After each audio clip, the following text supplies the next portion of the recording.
We're going to talk about Aladdin. We're not starting another fire. We're not starting a fire. We are done with fires. No more fires. Way too hot in here. No. No. Sorry. Sorry. Just imagine there's a fire there.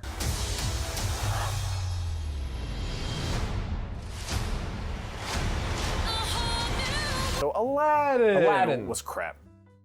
Eh. It's just so boring, contrived. There's nothing original about it. Anything that I enjoyed about the original, I enjoyed less in this version. Right. Even though I've never really liked him as a character, he's kind of a prick. Yeah. Yeah, In this, he comes off as very unlikable. Yeah. In both renditions, I just thought that, like, man, you are lying a lot. I really don't like you. I got this from the original too, where like he's the whole story is basically him like building his relationship on a lie. I just hate this feeling. Like Ralph wrecks the internet. Yeah. I hate the feeling of like you're trying to do this all based on a lie. It's like just tell the person the truth. Come on, it's gonna be fine. Just Yeah, and I understand that like the character needs to have an arc and such, but it doesn't make me like them anymore to know that like they're just doing this bad thing. It's everything the original had, but they don't do anything with it. So when I say surface level, it's like you got Iago, you got the lion, or the tiger. You got Jasmine, you got Jafar, you got Aladdin, you got Apu. You have all these things, but you don't do anything with them. You're not integrating them into the story. Like, why is the magic carpet in here? There's no real point. The magic carpet doesn't necessarily really play a part into it. It's a MacGuffin. Like, it helps them escape, it helps them fly around. I mean, it does stuff they need it to do. Yeah, but then whereas the carpet is like actually in the original actually as a character has a point going on. Same with Apu. You got Apu like doing some things for him, which I mean kind of happens in this film, but it's just like what I'm saying. Like everything is surface level. I feel that that's because these movies are basically built with the assumption that you are already connected to the characters. You already know who they are. So as soon as you see them, hey, it's that character I know. Yes, exactly, and that's why there's no care or effort put into any of these films. This is the first, I think it's the both. Yeah, this is the first Disney remake either of us have seen. Yeah, right, and it's so bad. It's horrible. It's boring. You know, at least with some bad films, you have characters that you can kind of grasp onto. Yep. You have something to go on with that can kind of take you through this cluster of a mess. But with this one, there's nothing. Not even Will Smith could save it. And I have a big issue with that. He's the only saving grace. I thought he was better than I thought he'd be. I actually liked him fairly well, I would say. Most of the time, I thought he was enjoyable. Most of the time. Most of the time. Now, here's where my issue comes in, is that the genie was originally made with the idea of Robin Williams in mind. So now I just feel like it's Will Smith just trying to impersonate the genie and trying to do a Robin Williams stand-up at the same time. I get that vibe a couple of times, but I would say at least half the time it did feel like he was his own thing to me. So he did as good a job as I would expect anyone to do with that, except for the singing. I actually didn't think the singing was very good. He was flat. Everyone was flat. All the music numbers in this was just, it was flat. Like no one really had a flow to it. It was like, oh, there's more like, I can show you the world. I thought Jasmine could sing pretty well. Jasmine is the only voice. Yeah, Jasmine's the only good singer in this. But like all the others were like auto-tuned to heck and back, basically. Yeah. Like Will Smith, like I guess he can rap, I guess, but like he can't sing. No. Clearly, they gave him a lot of computerized help at least. Yeah. For me, I thought the best music number, at least for me, because in the practical world, it actually felt like that they actually kind of cared somewhat, was that it was choreography for Prince Ali. Because it actually felt like that they were thinking about where the camera's going, like the choreography of what's going on and such. It felt like that there was actually an idea or a presence of like what was happening with Prince Ali. So I enjoyed that. It was the only time where I felt like that they were caring about what they were recording. Whereas the one that you liked, I know you liked that, but like it was more of like we can create whatever we want in the computer, so whatever. Right, the Friend Like Me. You never had a friend like me. Yeah. I think the reason I like that the most is because it was the most like a cartoon. It was all CG basically, and that gave it a lot more life and more color, more like, you know, crazy things happening. Yeah, even with Prince Ali, it still, it was okay. It was better than that's the thing, is that it's just okay. But in a film that is bad, and then all of a sudden you have a spike of okay, then he goes back down to bad. Yeah. I would say I still like that one, and I would agree with that's the only time where it actually felt like this feels like an animated part for the film. Like this is the only time where it feels good. Right. So let's list the other things we liked. I liked I actually kind of like the new character, the handmaiden, Jasmine. She was kind of funny. Oh, okay. I like that she kind of had a crush on Will Smith, and they're kind of like flirting. That was kind of cute. Yeah, that was nice. Yeah. I liked When I Left. Yeah, just everything about this. Like, the casting is very bad. The old Jafar has such a pronounced looking face, and this guy just has such a flat, boring looking face. He doesn't look evil just some guy. or conniving. Yeah. They just like went on the side of the street and saw someone and is like, hey, you play Jafar. That's going to be a problem with all these movies, right? Where you have this beautiful animation that, evokes such color and contrast and like deep evil and like soaring beauty. And you actually know, like, you can look at any single character in any Disney film and you know exactly how they're feeling, you know what they're going through, which is why The Lion King is gonna bomb. When you actually... Well, critically maybe. I'm sure it'll make plenty of money. No, it's gonna make a lot of money.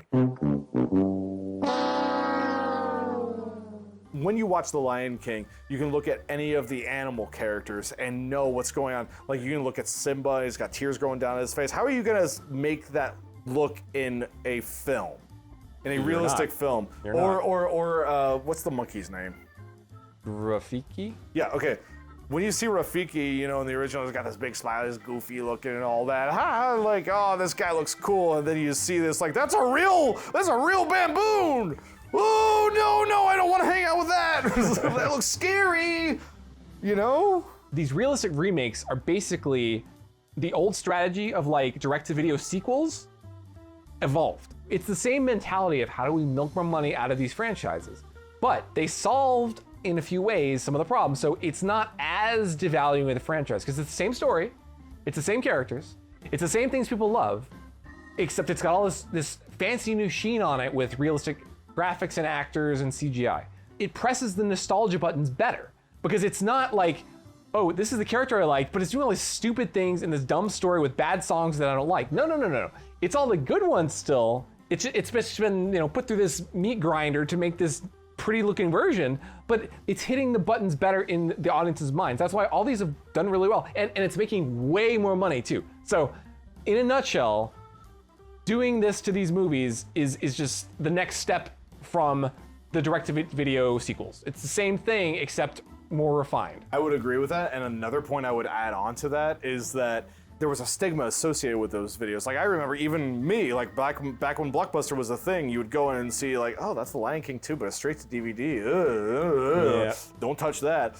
So now it's just like, now it's in theaters. There's not a stigma associated with, like, it's in theaters. Oh, it's in theaters? That means it's gonna be good. Yeah, because they were like ashamed of it. They're like, it's just straight to VHS. So there's like a shamefulness to it. There is. Yeah, like, that's where you go and get the bargain bins, where it's 3 movies and 1 DVD. Yeah. But you know what they say about confidence? If you act like you belong somewhere, then people will assume you do. Yeah. And it's the same thing. It's like, yeah, this is a theatrical big deal movie. It's fantastic. It's amazing. Yeah. It's not shameful at all. Yeah, they don't have to try. You don't have to try with these movies because everyone, like, why make anything new? The audience has done all the work for us already. All we have to do is just get people in the seats and then they'll come and watch our movie no matter how bad it is. That's the irony. They're actually trying less than they did with those sequels where they had to write a new script, they had to write new characters, new songs. Disney was made from all of these classic stories and trying to do like beautiful animation and trying to show us like this is it. Yeah. And now it's just boring and bad and... But people are watching these, Spencer. And I don't get it. Why? Why? Little Johnny doesn't know any better. And Mom is tired and she just doesn't want to deal with it right now. So she's like, all right, let's go see Aladdin. You'll like it. I saw it when I was younger. I wonder, I feel like a new audience is actually something I'm more forgiving of. Because like, if the kid hasn't seen the original, I guess this is new to them. But why don't you just show them the original? That's what I don't get. Like, because you get out of the house, you get to go to the movie theater. Yeah, I guess. And then that's where the good movies are. But you can still sit your kid in front of your TV at home, like they'll shut up, right? Yeah, but at the same time, I mean, you want to get out of your house. Whenever you go to a movie theater, it's like, I just want to get out of the house. I want to go to the movie theater. I want to take my kids out of the house, get them away from the house. I guess. It's like a thing to go do, yeah. I guess.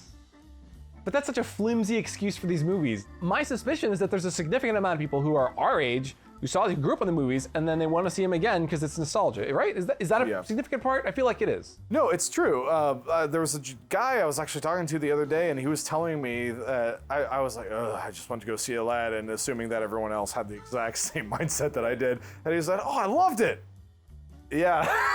Thank God it was over Discord, because I was just, oh, I'm glad. Yeah. Yeah, that's great. It just really surprised me. And I asked him, I said, so what did you like about it? I was like, I liked the singing, I liked Will Smith, and I was like, well, all right. But it just goes to show there's an audience for it. And it really is just this nostalgia factor of like, I remember that. Like, you don't have to do anything creative or new, you just gotta make crap. Like, there's been 3 Disney movies, remakes, 3 Disney remake movies out this year. And that's scary that they're pumping them out this fast. They're gonna keep coming. Yeah, but 3 CGI live action Disney films. Also, remember how the classic Aladdin had a giant snake at the end? Oh yeah. Yeah, this one's got a giant parrot. Yeah. Yeah, that's better. Well, they removed the character from Iago and Apu, really, or sorry, Abu, and Raja. Like, not really any character to the big tiger, right? Tiger didn't have a character at all. I mean, they added a couple characters, like the chief guard or whatever is kind of a character now. They gave him a couple, lines.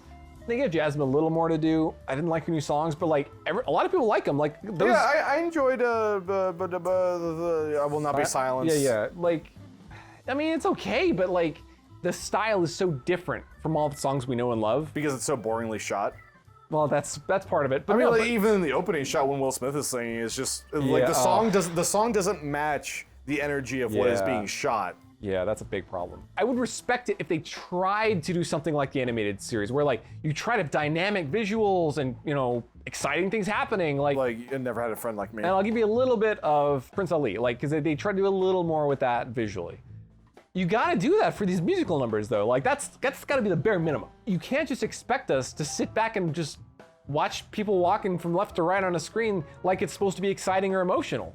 He starts singing the first song in the movie, he's on the boat. It's so boring, and he's auto-tuned, and it's just, I'm like, what is this? What's happening here? Because like in the original, you've got like this like old like junk dealer, and he's like, oh, come closer and I'll tell you this tale. You see all this like mysterious stuff happening. You see like the town and and then you go to Jafar starting the thing with the thing. And like, it's Sets like the tone, it's a mystery. Yeah, it's but creepy. this is like, okay, it's a really boring Will Smith on a boat talking to his kids. And then like his back is to the camera for a significant portion of it, so you can't see these. He's like not at the same time as the words. Like it's like, like you got to do better than this. I was pretty not happy with that. And like the music, they've modernized it. It's a little more syncopated. The melodies are a little flatter and a little like. I just hate the style. I don't know, like people like those songs, they like that song from this one, like I just hate the style. It's so boring, I can't remember any of the melodies, it loses me immediately. So maybe this is the first sign that like I'm getting old. Maybe like, oh, the kids love these songs and I hate them. Oh, I don't hate them, I just find them very boring.